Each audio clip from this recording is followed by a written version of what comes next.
ये एक छात्र संघ उद्घाटन समारोह रखा हुआ है। इस कार्यक्रम को लेके लंबे समय से मांग चल रही थी कि कार्यक्रम करना है, लेकिन मेरा ही मन नहीं मान रहा था और मैंने ही कई बार कहा था रुक जाओ, अपन थोड़ा लेट करते हैं। मेरा इच्छा ये थी कि इस कॉलेज का जो नया भवन है वो नया भवन बन जाए और साथ में एक साथ कार्यक्रम वहां करे, ये इच्छा थी। फिर हमारे छात्र संघ कार्यकारिणी का निवेदन आया हमारे सबके सामने कि जब तक लगभग नया भवन मई जून तक तैयार हो जाएगा, तो इनका कहना हुआ तब तक तो नए प्रेसिडेंट बन जाएंगे, हमारा कार्यक्रम रह जाएगा। और एक बार इस कॉलेज प्रशासन के लिए, इस कॉलेज में अध्ययन करने वाले समस्त बालक बालिकाओं के लिए बड़ा सबसे पहला कार्यक्रम ये है और ये शानदार कार्यक्रम आयोजित कराया, उसके लिए खूब खूब धन्यवाद देना चाहूंगा मेरी ओर से।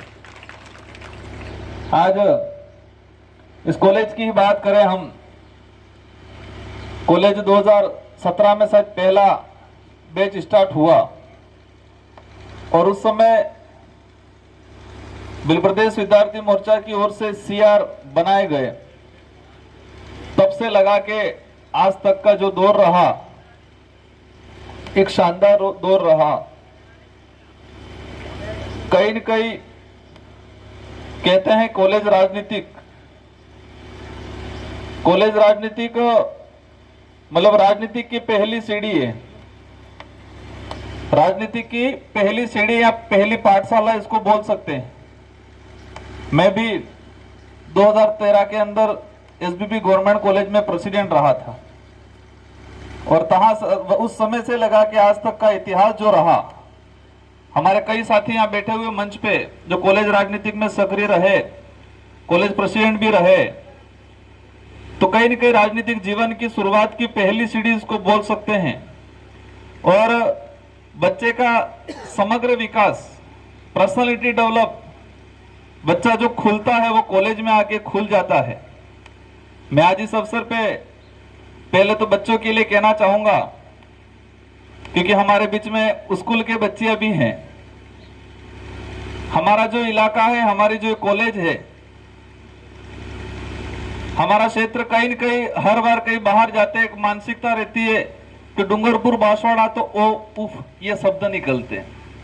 हमारा व्यक्ति जब उदयपुर या उदयपुर तो ठीक है, लेकिन जयपुर की तरफ आगे गया कहीं भी तो कहां से किसी ने पूछ लिया और हम बताते हैं कि डूंगरपुर बांसवाड़ा से तो ओ या उफ शब्द निकलता है सामने वाले का। मानसिकता ये बैठी हुई है कि ये इलाका कमजोर इलाका है। कमजोरी कई प्रकार की कमजोरियां होती है, एजुकेशन रूप से कमजोर मान सकते हैं, शारीरिक रूप से कमजोर मान सकते हैं, जानकारी कई प्रकार की है इसमें हम कमजोर हो सकते हैं, पर्सनालिटी डेवलप में कमजोर हो सकते हैं। लेकिन वास्तविक ऐसा है नहीं। हमारे यहाँ के लोगों को, बच्चों को अवसर नहीं मिला और अवसर एक बार मिल गया तो फिर आग लगा देते हैं। कई जगह देखा है ऐसा, अवसर नहीं मिला और अवसर मिल गया तो आग लगा देते हैं। वो कहां से कहां पहुंच जाते हैं। कई उदाहरण हैं अपने जिले के ऐसे। तो आज हुए, मैं प्राचार्य महोदय से मैं चर्चा कर रहा था, आज से 5 साल पहले इस डूंगरपुर जिले के अंदर यह मानसिकता बना रखी थी, अगर कोई व्यक्ति बाजार में गया और कह दिया ये आदिवासी या भील शब्द, तो उसको ये लगता था कि मेरे को गाली दे दी। यहां पर पहले कोई भी अपने आप को आदिवासी या भील कहने में शर्माता था और ये जो विचारधारा आई, इसमें बीपीएम की विचारधारा कहे, आदिवासी परिवार की विचारधारा कहे, और इस विचारधारा आने के बाद आज हर व्यक्ति गर्व से कहता है कि मैं आदिवासी हूं, मैं भील हूं। और ये उपलब्धि हुई है इस विचारधारा की। हर वर्ग को, हर कास्ट को, हर जाति को अपनी पहचान बताने का अधिकार है और गर्व से बताना चाहिए। जैन है उसको कहना चाहिए गर्व से जैन है, कोई ब्राह्मण है उसको गर्व से कहना चाहिए ब्राह्मण है। तो आदिवासी को आदिवासी गर्व से कहने में क्या दिक्कत हो रही थी। इसके पीछे बहुत बड़ा राज था, कहीं न कहीं मानसिक रूप से कमजोर करने की एक ताकत थी और इस विचारधारा एक बहुत बड़ा बदलाव हुआ और उसी बदलाव का ये परिणाम है, ये सांस्कृतिक कार्यक्रम हुए और उस सांस्कृतिक कार्यक्रम में आदिवासी कल्चर पे भी कार्यक्रम हुआ। आज मैं विधायक बना, तो जो मैं विधायक बना, विधायक बनने के पीछे मेरे 2 से 3 ताकतें। सबसे पहली ताकत, मैंने आवेदन फॉर्म भरा, तो फॉर्म भरने के दौरान मेरी योग्यता मांगी गई। एक तो कम से कम 25 साल की एज का होना चाहिए, तो मैं 25 साल 3-4 महीने हो रहे थे मेरे उस दौरान। दूसरी चीज कि यहां का मूल निवासी होना चाहिए, और तीसरी चीज एसटी रिजर्व सीट है तो आदिवासी होना चाहिए।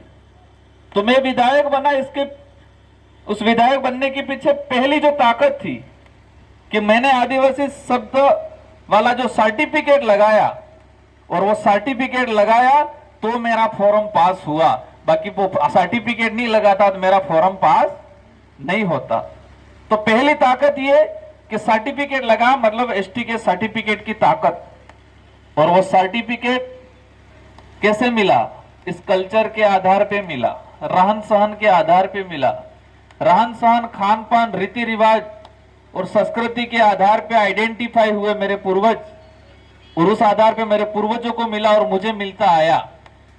तो सबसे पहली ताकत ये मान सकते हैं कि कहीं न कहीं हमारे रीति रिवाज, कल्चर की ताकत की वजह से मैं विधायक बना।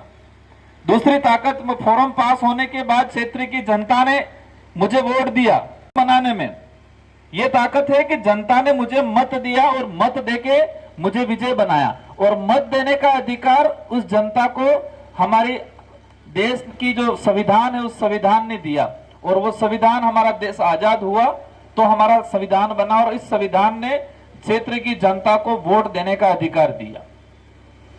तो कहीं न कहीं हमारे पूर्वजों का जो बलिदान रहा, अंग्रेजों, मुगलों, होड़ पाषाण जो भी आए, उनसे जो युद्ध लड़े, अपनी जानें गंवाई, अपना कुर्बान जो देके देश आजाद कराया, तो उनका भी कहीं न कहीं बहुत बड़ा योगदान रहा।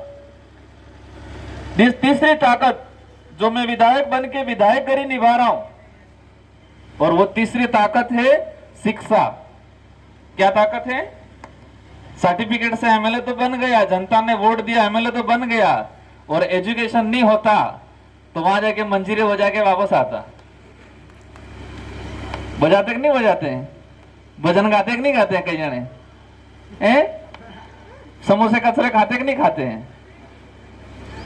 तो जो तीसरी ताकत है, मैं विधायक बन के विधायकगिरी जो निभा रहा हूं, इसके पीछे शिक्षा का सबसे बड़ा हाथ है। तो विधायक बनना और विधायक बन के विधायकगिरी निभाना, ये 3 बड़ी ताकत है। एक तो सर्टिफिकेट ताकत है, क्षेत्र की जनता का ताकत है, और तीसरी ताकत है मैं एजुकेट हूं, मैंने कहीं न कहीं छोटी मोटी एजुकेशन ले रखा है, इसलिए मैं निभा रहा हूं। तो इन 3 ताकत, तो आपको भी पहली ताकत, आप जिस सर्टिफिकेट से एडमिशन ले रहे हो, स्कॉलरशिप ले रहे हो, उसको नहीं भूलना है, मतलब अपने कल्चर को नहीं भूलना है। और दूसरी जो ताकत है जनता वाली, तो वो समय आने पे आप में कोई अगर दावेदारी करता है तब की बात है। तो आप, और तीसरी ताकत है एजुकेशन। तो एजुकेशन आपको लेना है। नेता बनने के लिए एजुकेशन लेना जरूरी नहीं है, नेता बन के प्रोफेसर भी बनते हैं, पुलिस डिपार्टमेंट में भी जाते हैं, अधिकारी भी बनते हैं। शिक्षा बहुत बड़ा हथियार है। 25 साल की एज में विधायक बना मैं, अगर मैं शिक्षित नहीं होता तो मैं विधायकगिरी नहीं निभा पाता, मैं डगमगा जाता, चल नहीं पाता।